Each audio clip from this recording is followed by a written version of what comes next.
Okay. Hi, Dr. Plush. My name is Sydney. So today I will be presenting inquiry-based and cooperative-based learning. Okay. So let's get started. So for the cooperative learning happens within groups of students, which aims to improve the learner's learning experience and understanding of a learning subject. So basically, cooperative learning involves a group of students working together to solve a problem, to work on a project, or to present something else, or to create a product. Inquiry-based learning is an active learning approach in which students participate in the learning process by posing questions and connecting them to real-life experiences. So for me, inquiry-based learning can be teachers asking questions, and also it can be students asking questions to teachers. It can also be students asking questions to students that help them to learn. So in my own context, I work in an international school which implemented American curriculum. So I'm working in early childhood department. Our early childhood department implements a Reggio Emilia approach, which is student-centered, and we believe in students leading their own learning through 100 languages. That means environment act as the third teacher for students to learn, and teachers act as a facilitator in assisting the learning. So what I have incorporated so far, I have been 4 years in this school. So what I have incorporated so far is open-ended materials. So in our classroom, we have clay, paints, blocks, and natural objects like sticks and leaves for students to explore. So it's up to them to build, to use, and to invent something from it. Okay, so they can learn like geometry when they are building something, and they can even learn about fraction when they were playing some clay, and they were learning about different shapes and all kind of fractions when they were they were manipulating the materials provided. The next we have been believing is the emerging curriculum, so which we pay close attention to what students are curious about and use that as a basis for planning activities and projects. So what we have done is that we provide, for example, we provide the chalk, and then students are interested in making chalk arts. So we show them different ways to make chalk art through video, and then the next time when they go out to play, they will start to use chalk to create art on walls, on the floor. Okay, and then another example is one student might be interested in plants, so we will have provocation table about, we'll put a lot of different kind of seeds on the table, and maybe different kind of plants for them to explore. So one thing that we do during emerging curriculum is that we provide the material, but we don't tell them the materials, that we just provide and let them discover themselves, and then from there they will ask questions, and then that's why we come and facilitate the learning.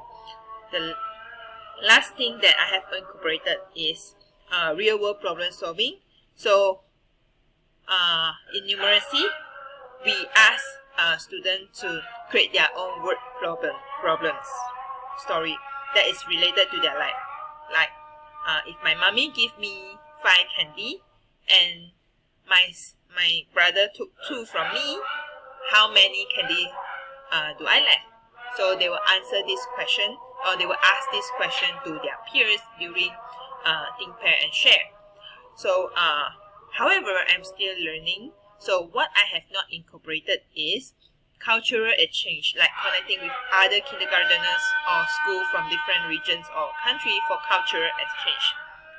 We have tried once with something exchange, like origami exchange with Japanese origami exchange with others country, but this is not really in-depth inquiry-based learning. So because the focus in our classroom is for now is really focusing on literacy and numeracy, as we have students who can't really speak English at all.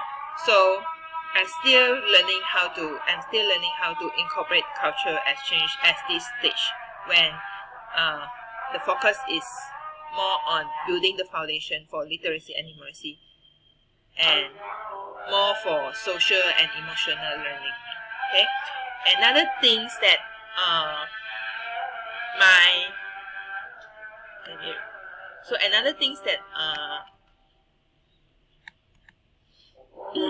my school will start doing this year is citizen science, which participate in citizen science. That means helping students to understand the problem they will be facing in the future and train them to solve the problem when they grow up.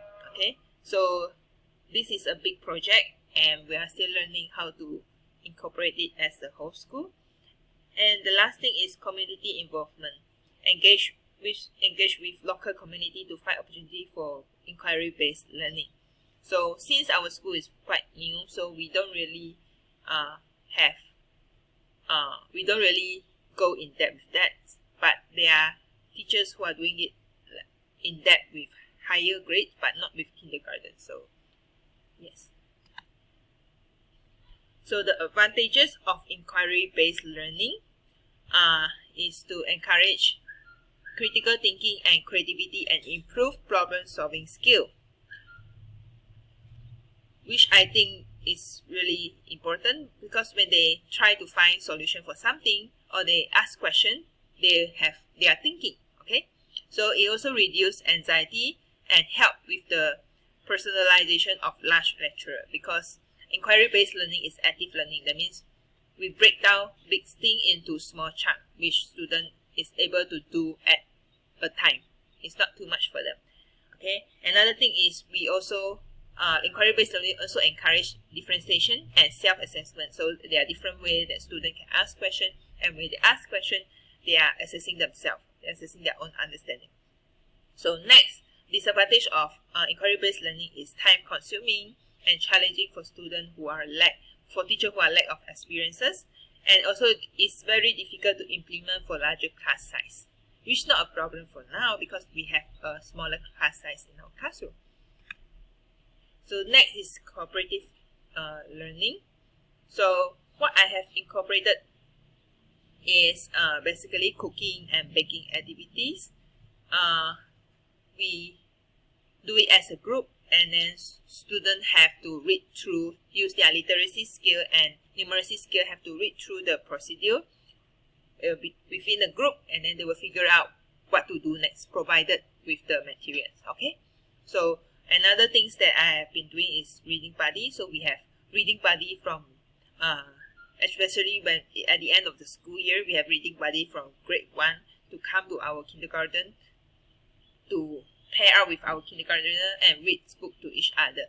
This is really important for them to move up to grade 1, and for the grade 1 teacher to assess the level of comprehension and reading for the upcoming grade 1. Okay, so the next one is we have been building.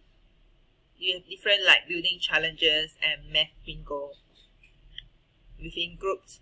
Like we will ask them to separate in group and separate group, divided them into groups, and they will try to build the tallest tower, let's say. Okay, so what I have not been incorporated is the storytelling circle, which I read from a reading, which the student will sit in a circle. They will start a story, and they will continue, and they will add to the story in a circle. Okay, So this is a bit challenging for me because of the differences in the languages of differences in the language that they use, because we have students from Korea, China, and also Malaysia. Some of them, they don't really speak English. And then the next one is jigsaw puzzle team that I will try to implement it, which I think is really interesting because it's really simple and it's it's a good activity for at the start of the school year to build relationship. So lastly, cooperative learning, the advantages is to promote the development of important social skills such as communication, teamwork, and conflict resolution. Improve learning. They work together as students can explain concepts to each other and reinforce their own understanding. And they are also it consists of elements of diverse perspective in which students learn from each other. So it's very simple. When students interact with each other, they learn how to communicate, they learn how to solve their own conflict, they learn how to negotiate, they learn how to come to the same agreement and ideas, right? Which is really important skills to learn when they even at 5 or 6 years old. They should be learning this so that they will have independent thinking and they will learn how to solve their own problem at home, right? So the disadvantages of cooperative learning is unequal participation, because some students are passive and disengaged. So it's very common within the group. So one of the things that teachers can use is to do peer assessment so that most of the group member will hold accountable to their own role. So another thing is there's a variety of group dynamic. Different grouping also good grouping is not easy to achieve. Okay, some group can work together, but some group will be distracted when you put them together, and which can hinder the learning process. So another thing which is challenging for me is difficult to assess individual student performance accurately in group setting. That means that when they are working in group, we will take longer time to assess individual students, and sometimes we might need to pull out one-on-one to assess their performance, which will take out more time than usual. Okay, so this is my presentation for now. Thank you.